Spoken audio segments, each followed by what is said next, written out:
It's alright, it's alright, it's alright. Welcome to Stay Sane Now with your host, Claudine Struck. Just when you thought life was out of control, here's a show just for you. Now, the host of Stay Sane Now, Claudine Struck. Good afternoon. Welcome to Stay Sane Now. This is Claudine Struck, your host. Thank you for joining us today. Today our topic is about ADD and ADHD. Is it a disease? Is it a disorder? And how it affects and impacts a family. Our next guest is Kerin Bellak Adams. She's a highly respected expert in the ADHD arena. She's a member of the executive board of the CHAD Children's and Adults with ADHD of Bergen County. Kerin Bellak Adams is an internationally renowned psychoanalyst and a pioneer in the adult ADD and schizophrenia area. Her practical and unique approach to helping others has earned her the respect as such experts as Dr. Edward Hallowell, a respected psychiatrist and former professor at Harvard Medical School. Welcome, Kerin. Thank you. I just want to make a little correction. I'm the daughter of a renowned psychiatrist who was a pioneer in the world of ADHD. I myself am not a psychoanalyst. I'm a coach and a teacher and a parent of a child with learning disabilities. Okay, my mistake. Thank you for that. So I would imagine that having it in your world on a more intimate level propelled you into this arena. Well, it did. That was one of the elements, and also that I taught children with ADD, and also started reading one of my father's books on ADD and the similarities of it between other disorders and the differences between ADD and other disorders. So there was a combination of reasons why I went into the field.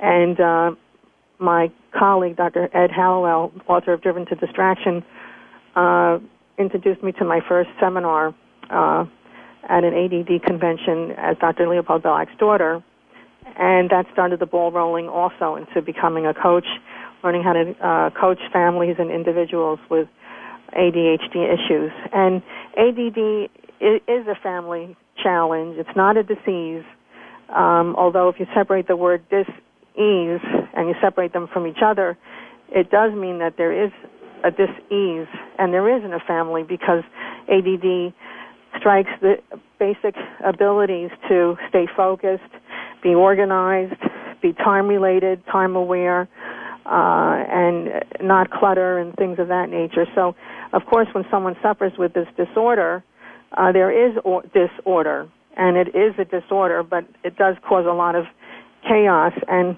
the good news is as a result of teaching children with ADD in elementary school, I saw how resilient and responsive they were to the slightest prompts of recognition and positive reinforcement, to the point where it actually had me believe that if I write a book based on my experiences as a mother and a teacher, that I could help children start to feel better about themselves just by reading the prompts that I have in the workbook, and for them to recognize what they do right without any challenges on a daily basis.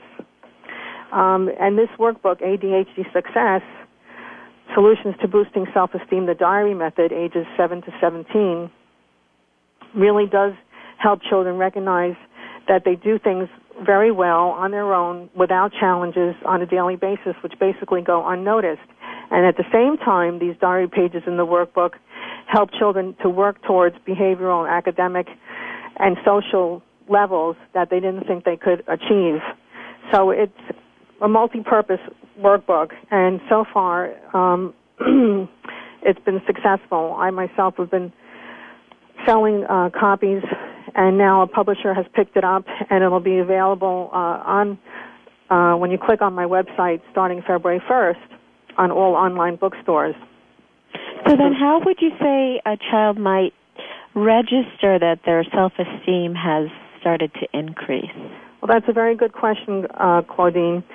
They really can't recognize it and aren't that self-aware, and so what I've done is devised feeling logs rating scales on some of the pages of the diary forms so that they can start to chart themselves based on a tiny little graph on some of the diary pages that says 1 to 10 and what 5 is and what 1 means and what 10 means, and they start to write down the number on the bottom of the diary pages, every few diary pages, and hopefully they'll start to see numbers get better, which will reflect that they're starting to feel better about themselves and recognize what they're able to do right and how much they're trying to start a sense of self-awareness and things of that nature. Okay, so they won't necessarily make the connection, oh, my self-esteem is increasing, but they'll understand that they are slowly but surely or more immediately actually getting better because they can feel the results more. Exactly. So. And they can go through the diary pages as many times as they want and will help them start to really internalize and process what they do right and what they're surprised that they're able to do because they read the prompts over and over again.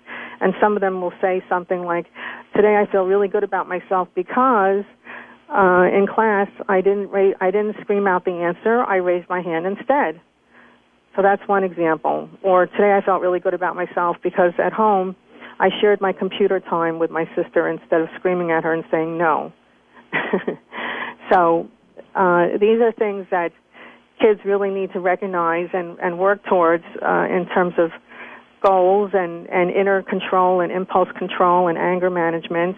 And that's what all these prompts really are based on, all these basic challenges that do affect the person with ADD. And since it's genetic, very often one or two of the parents will have ADD, and it's important for the parent and the child and the teacher to have better communication skills on a daily and monthly basis, and that's what this book lends itself to also.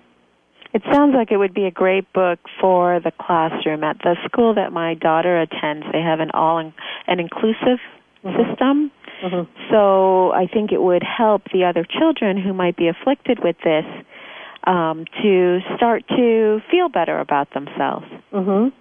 Well, it's designed for the school. There's a home school accountability form, which is extremely individualized and only for kids with learning disabilities, and it's there for the parent to receive from the teacher online as often as the teacher has a chance to check off what the child did right that day. And then the ones that don't have checks, you'll start to see a pattern of what needs to be focused on. And then this is a prelude to parent-teacher conferences so that both of you meaning the parent and the teacher, are on the same page and working on the same issues, so there's consistency between the classroom and the home.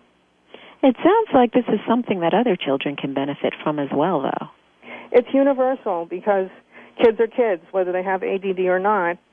And these prompts and questions that are posed on the forms, the diary pages, are there for kids to really work on very basic social and academic skills and learn, how to behave in such a way that they don't have feelings of low self-esteem. So yes, it's been bought by people who just feel that they as parents need help, or that they would like their child to focus on certain areas in everyday life that need attention.